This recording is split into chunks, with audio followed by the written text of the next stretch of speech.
All right, Representative Fritts, we've closed out the 2025 legislative session. How are we feeling? Good. I'm glad to be back in Roane County most of the time. I like being in Nashville. Good people in Nashville and Davidson County. I love the terrain in Middle Tennessee. But politics is a nasty game, and it shouldn't be a game. It should just be public service. So the air breathes a little freer in East Tennessee than it does here. I have a feeling that's how I feel once I get home this weekend. So I guess let's discuss some of your big achievements this year. What are your favorite things that happened? I think a couple of the highlights for my year, outside just the bills,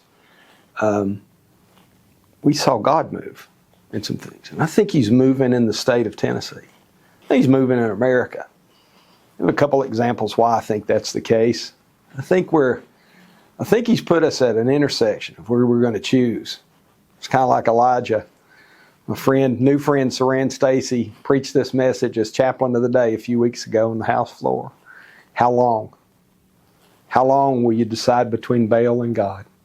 And it's kind of the message Elijah gave Ahab and Jezebel and those 450 Baal prophets. I think God's got us at another intersection of time in that. And I think that some of the most encouraging things is seeing other people have the courage to stand up. I'm reluctant to mention names because we have a tendency to retaliate, it appears. And how childish, how 8th grade is that? Rather than just let each representative of 70,000 people or senator of 210,000 people speak for their people and be accountable to their votes, we play these silly games. We hold things hostage because of political reasons. We send things back into committee because we're more concerned about the lobbyist who slithers up and down the hallways than we are the people that we actually work for. But the upside of that is I saw people stand up. I saw people, take a stand on things. People like Chris Todd. People like Barrett. Bulso. To stand up. That's encouraging in this dark place to see a lot of courage. And so I think that's probably been the best thing I think I've seen. My number one priority coming into this year was our prayer resolution. Because I think we're on the precipice of either a great revival or a great judgment in Tennessee. I think that, God has so blessed this place. Our fields are full of crops and cows and sheep, and our forests are full of lumber. Our rivers run freely. Quality of life's pretty good. Cost of living better than most places in America. And some of that's to good decisions that folks have made over the past, 10, 15 years here. But not enough. Have we held the line? Have we held the constitutional line? I think that those 56 men that were God chose, that signed our Declaration of Independence, I think He put them here specifically. I think those men that wrote the Constitution and that they debated on it, it took years to come up with that Constitution that we have. I think God put those men in place to give us this opportunity for liberty. And I think that when we do things that infringe upon the rights of Tennesseans, when we purposefully and intentionally deny men and women their civil rights in Tennessee, it is not only illegal and unconstitutional, it is immoral and sinful and wicked. And unfortunately, wickedness has a toehold in Nashville, Tennessee. So, I think it's good to call out the name of Jesus. I think it's good to have politicians say, I need to repent of my sin and seek God's mercy and His healing on our sin-sick land. When we have children that don't have parents, we have mamas and daddies that can't buy food, and yet we continue to charge them grocery taxes to buy their food. When we have drug addiction and drunkenness, and we have figures that find themselves publicly intoxicated. It's a spiritual problem that we have in Tennessee. We can't legislate ourselves out of it. We're obligated to that Constitution to do the right thing. We're obligated to that Constitution to budget better than what we're doing now. But we have a spiritual problem, and that's going to require God to fix it. And it's going to require us to have a little less stiff neck and a little more soft heart and seek His blessing. So that prayer resolution, went through 90% of the House members voted for it, 81-9, 81-8-1, I think is what the actual count was. And then, that prayer resolution was held hostage for weeks upon weeks, I'm told by Senate leadership. I don't know why. Some political something, I'm sure. First, thank you to them. I guess maybe not first, but thank you to the leadership that let it go, right? And let His name be called out. Our Constitution calls out Almighty God. It doesn't call out Allah or Buddha or any other false god. Our Constitution calls out the one true God. And so to honor Him in civil government and never tell the church what to do, but to make time that July is going to be a month of prayer and fasting, seeking God's healing hand on the state of Tennessee, is a righteous thing to do. And I'm glad to have been a little bitty part of that. And it was awesome to see God move at the end of session. People, old women and old men, young people from Memphis to Mountain City, from Chattanooga to Lake County, from McNairy County all the way up into Clarksville, praying that it'd make it through. So it's on the governor's desk. Hopefully he'll sign it. And it passed in the Senate by that same 90% last week. So that's what I think I'm most excited about. We got House Bill 873 through. I think our Second Amendment rights are a great litmus test for how politicians think. And so fortunately for me, I got to carry that piece of legislation, which was kind of an update or something that I had come in, one of my original ideas that I wanted to run to accomplish is to provide our firearms manufacturers and retailers some cover from frivolous lawsuits that are designed and intended to put the Second Amendment out of business by putting the manufacturers out of business. And so we worked with Gun Owners of America, and they'd actually come to me with it. I had the privilege to carry it, and that great patriot Joey Hensley carried it in the Senate, and we got that through. And I think that's, according to GOA, Gun Owners of America, it's model legislation for the country. And I was so happy to see that they put out on their website that Tennessee's now the place, if you want to manufacture firearms, come here. And to that, I'd say, come on. We'd love to have you. We can stand those jobs. Many other things. Again, I can't underestimate just seeing courageous people stand up for the people they work for. It's a thing of beauty, and I think that warms my heart about this year. Another resolution I will mention, being a veteran,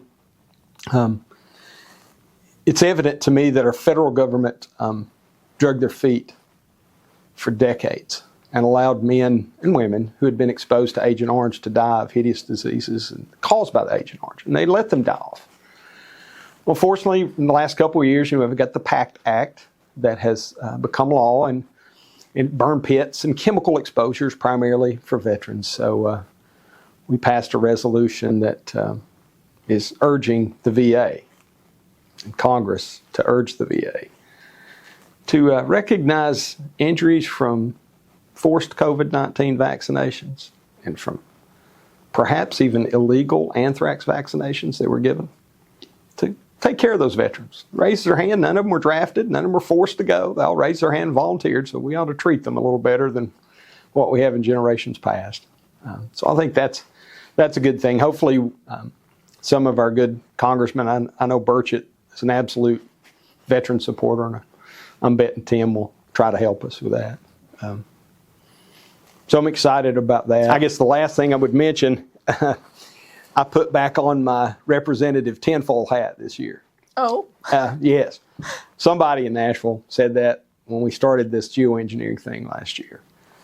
And we ran another piece of legislation this year to add a pathway to prosecution in the state of Tennessee for those, not only those that are, I think, destroying our atmosphere, trying to reflect the sunlight and control who gets rain, who doesn't get rain, all those crazy, immoral things, secular humanist things they're doing. But it didn't get out of the Senate.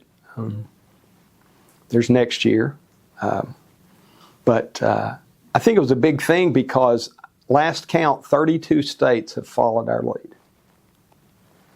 And I think that sends a resounding message to some of the feeble-minded politicians that maybe they need to listen to their people just a little bit more. Quit forcing things down the throats of the counties back home. Listen to them. Vote for what's important for them. I think we miss that a lot. We missed that probably a couple times in these last couple weeks, in my humble opinion. But that's a cool thing. It's something I didn't run on, didn't think I would ever carry, but it's an important and pressing thing, I think. So those are kind of, I guess, my highlights from this year. Any disappointments? Yeah, there's a list of that. I would start with the Second Amendment disappointments there, even though we got House Bill 873 through. And much of that's because of the commerce it brings. And, we were running on old numbers of $1.1, $1.2 billion revenue. And I think the new estimate's closer to $3 billion that industry brings into Tennessee and the number of jobs. We were thinking it was somewhere around 8,000. And I think it's closer to 13,000. It's what we got back. And so that's a big thing. And it's good for the Second Amendment. But the fact that we can't get a resolution through to change the Constitution that currently has Jim Crow language in it is an abhorrent thought to me. To bring our Constitution back in line to what it was prior to 1870, when racist bigots added the second sentence, I'm told, through research and through what other people have told me in their research, just to prevent black folks from having access to a firearm. And then I see people who are supposed to be supporting elected officials back in the district testifying committee that, oh my goodness, we can never take this away. And I'm thinking, you're aligning yourself with some really rotten people in your statements. That's disappointing. That either they're that ignorant or they're that corrupt. And I think it's a mix of both often. So that constitutional amendment didn't make it to the floor. And shame on us for allowing that to happen. Shame on leadership. Shame on the governor's office because they had a part in it. Something I learned here that was, and it's been more disappointing this year, I think, and often on Second Amendment things, but it's also on things like being able to choose your occupation and work and make a living. To exercise your rights, your God-given rights, your creator-endowed rights. I think there's a lot of this little bubble here in Nashville, this shallow state pool of sludge that thinks that God has put them here to decide what your rights are. That couldn't be farther from the constitutional truth. I've had these folks say, and you'll hear them in committees, if you watch the film, they'll say that they philosophically disagree with a full exercise of our Second Amendment. They don't get to be philosophical. The governor doesn't get to be philosophical. Monty doesn't get to be philosophical. We get to be constitutional. Not a one of us swore an oath to the philosophical hypocrite's oath. We swore an oath to the Constitution to uphold it. And by gosh, it's time that these people start remembering that. And so that they come in and work against the rights of the citizens. And many of those most, maybe even, are paid state employees. That's become even more disappointing for me. Where we're just going to philosophically disagree. And I will tell you, I hope God raises up a next governor that will come in and fire those people day one. I hope that we have folks that are aware of what's taking place and how we have people in Memphis and Nashville and Clarksville and Rockwood, Lenoir City and Knoxville, Johnson City, that have been denied their right, much because we had folks that are on a state payroll that have lobbied against their rights. They need to be unemployed. And so that's been disappointing. It's disappointing to be a small government person at heart. And I want to keep my own money. I think taxation is the first form of bondage. I hate property taxes. It's in the Constitution. I'd love to change that some if I thought I could get the votes. But taxation in any form is the first form of bondage because it suppresses your ability and your fiscal ability to let your voice be heard. And so we continue to tax folks in Tennessee, and we continue to spend money. In 6 years, our budget request from the governor's office has gone up 59%. We've talked about that before I think. And I voted against the budget. I've had several people tell me that that's the unpardonable sin, that I'll be shunned. And okay, maybe it is, maybe it's not. I would just say, but God. And I'm not trying to you or your listeners, I'm not trying to be self-righteous. I'm as broken and polluted as any person you'll ever meet. But I do think that many of the folks here in Nashville that reside upon the hill and slither up and down these hallways have forgotten that we answer to a much higher authority. Not only do we answer to that Constitution, but we answer to Almighty God. And we continue a system of corporate welfare while we have mamas and daddies that have a hard time feeding their kids. We will spend your money to incentivize someone putting in forever easement on their property, selling the birthright to their acreage. And I'm in the minority on this opinion based on the votes, and I'm sure this will get me in trouble somewhere. But we're okay with selling that birthright to the state of Tennessee for your tax dollars. And on the same side of that coin, on the other side of that coin rather, then we offer incentives to get companies here to use that farmland to make developments to keep moving people in and to keep moving companies in. And I'm thankful for the industry and the work. But when we're spending Tennesseans' tax dollars in competing interests in the same year, one has to ask, what is the objective?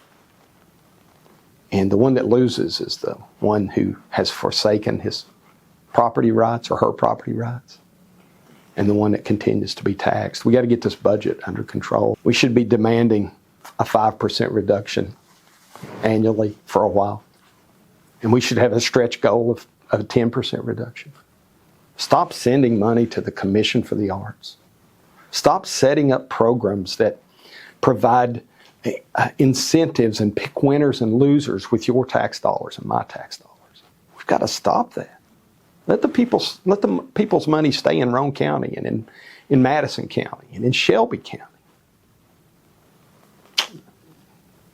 So that's the taxation part of it and the expenditure. It's disappointing. We cannot sustain. We're behaving much more like D.C. than what we want to admit. We need to fix that. And another thing that I have a feeling you're disappointed about, the governor recently signed that IVF contraceptive bill. Yeah. And I understand that your office had a hand in writing the letter asking that the governor We did. veto it. We did. Thank you. This is a dark day. Yesterday was a dark day in Tennessee. I'm told, haven't seen it yet, but I'm told by a couple different reliable sources that somewhere in the dark of night last night, the governor signed that into law. And I'd talked to leadership here in the House that, we had people that voted on something they didn't know what they were voting on. And this silly game we play on the floor sometimes of being afraid to hear what is being said. There's a time to call the question. There's a time if you're going to have the repetitive Marxist, banter that comes out while people try to raise. There's a time to call the question on that. There's a time to call the question if me and you and 5 others stand up and say the same thing, right? But when you have people coming to epiphany moments on the floor about what they're voting on, and we hurriedly call the question and vote on it, we should have reconsidered that vote. And yeah, I did. I started writing, I guess,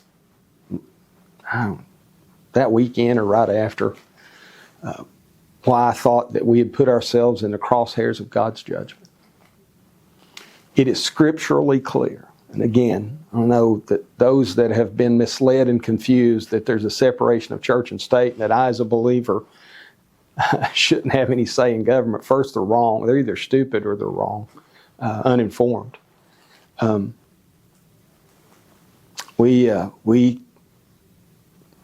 God hates debauchery.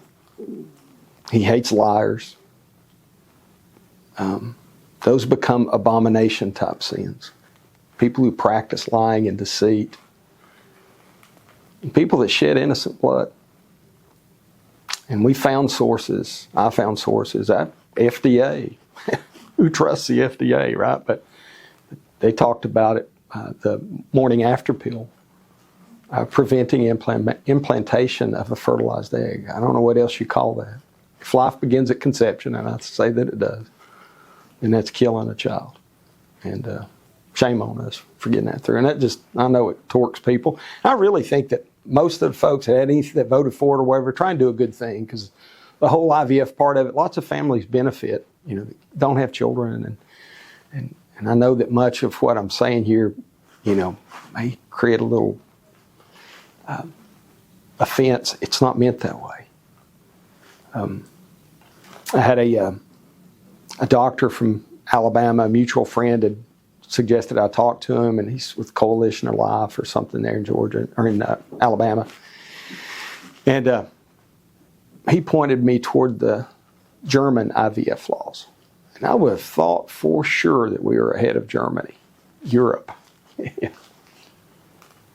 have some pretty tight controls on that. They still exercise it, but have some pretty tight controls on it so that the sanctity of life is better protected. I think that was a horrible mistake for us. I do think that Christians should be praying for God's mercy now, because I think we did something that can bring His judgment. And I will say, I do think we had lots of House members that voted not fully aware, in both directions, perhaps. I've learned a lot about the IVF since the vote. But we tried to make sure everybody was fully aware before this was signed. I regret that someone made the decision on the Hill to sign that into law. To completely change the energy here, any big goals for 2026?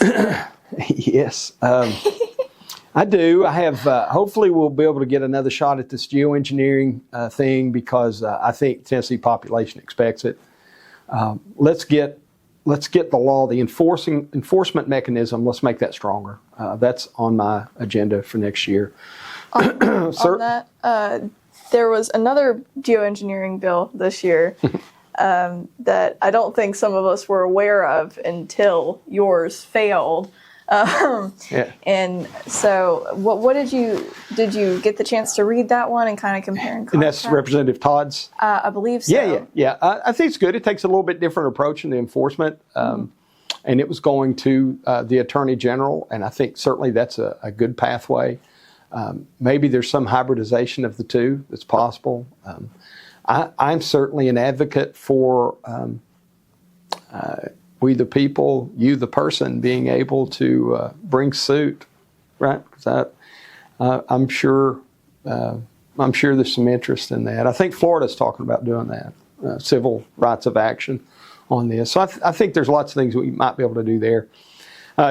President Trump, I think, is doing great things for the country. He declared an energy emergency, and so then we've spent 3 years working on first resolution to have an energy policy so that we'll become a net exporter of kilowatts. That was my big overarching goal in that back in 2023, because we currently import 1 out of 4 kilowatts. And with the rivers and the nuke reactors that we have and the technology we have, that should never be the case. And what that puts us at risk for, and we're going to experience a rate increase through TVAs because we've had to buy more kilowatts off the economy, and we buy them at a more premium cost, and we pass that more premium cost on to you, the customer. I had someone in one of the higher offices out here, a nice person, she said, well, we will never be able to be a net exporter of kilowatts. I said, you're exactly right with that kind of thinking. You've got to set high goals. You've got to aim for perfection to get to excellence. And leaders do that. Leaders set high goals. It's unfortunate that bill didn't find its way through the Senate either. And that was the third bill. We restructured the State Energy Policy Council last year. Hopefully we're about to get all of those positions finally named, those appointments. And to have a group of people who are subject matter experts in everything from natural gas and pipelines and grid distribution and nuclear waste and all that, this nuclear renaissance that we think that's coming, that we need. I think that it's foolish not to act on that. I'm not sure why we didn't. I'm not sure there wasn't another little political game being played in that too, because sometimes it's not that it's a bad idea, it's just not their idea, right? It's the 8th grade mentality. That's why you see some things come back after a few years, brought by different people, and they pass right through with no problem. Yeah, or things that you couldn't get someone to carry last year on immigration that they pretty much cut and pasted it and carried it this year. And that, I don't care who gets the credit for it. I could care less. I just think some of these folks might have been the ones that were either victims of the bullies or the ones that did the bullying when they were in the 6th grade, because they sure behave like it here. And leaders don't do that. Leaders seek consensus and persuade the people to follow them. Leaders don't say, you go do this. They say, come follow me. Let me show you why this is the right hill to charge. Let me explain to you what the benefits are, and let's go accomplish something great together. Bullies threaten and intimidate and hold things back. And it's unfortunate that we have that in politics, but I think that's part of the nature of the game. And is there anything that, in closing, you'd like to say to conservative Tennesseans? Yeah, I would just say to the conservative Tennesseans, you folks that are reading your work, and I appreciate you. I realize that this was probably a hostile environment for you, Adelia. And you've had the grit to keep coming back. And that's what makes America great. Because I think that something in your DNA comes from the DNA of people like Crockett and like Washington. That even though people were mean to you in elevators and offices, you kept coming back. And you kept saying, God's got a purpose for me here. This is maybe not my ideal occupation and what I want to do, but I think I'm making a difference, and I'm going to keep making a difference. That's encouraging to me. I think you've probably encouraged many more people than what you realize. And so what I would say is to your listeners and readers and all is go pick up a ballot and run for office. Get to know your neighbors better. Pick you about 3 or 4 things that you're passionate about. Clearly articulate what your vision for those things ought to be for your city, for your county, for your school board, for your state house, for your Senate. And go shout it from the mountaintop. Be persistent. And trust that God has created something in each and every one of us. In our mama's bellies, He made something in us that most of us can't dream big enough to understand what we can do if we set our minds to it. I get an opportunity to tell young people this and encourage them. I believe it with all my heart because I've been a product of this. Don't you dare ever let anyone tell you you can't do something if you feel like you're being called into it, because who God calls, He equips. Don't you dare let your own mind be the constraint that prevents you from accomplishing something great. And I'm speaking to you and your listeners, readers.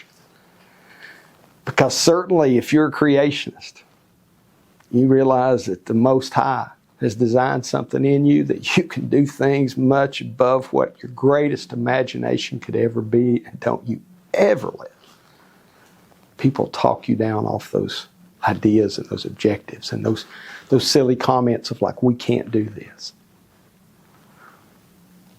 Pages of history are littered with losers that think that way. Be a winner. Be that person that no matter what the outcome is, you stand there like those 3 Hebrews did at the fiery furnace when Nebuchadnezzar told them one more time to bow, and they said, "Oh, great King." He said, "Our God's able to deliver us from what you're about to do for us. But if He doesn't, we're still going to trust Him." We need a little more of that in Tennessee. A little more faith.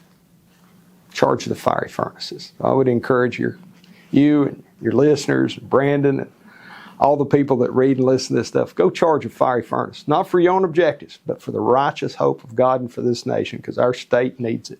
I think we're in much more trouble than what most people recognize. And let's beg God that He would raise up people that can let Tennessee be what it could be. Well, thank you for all of that and for all your hard work this session. Yes, ma'am.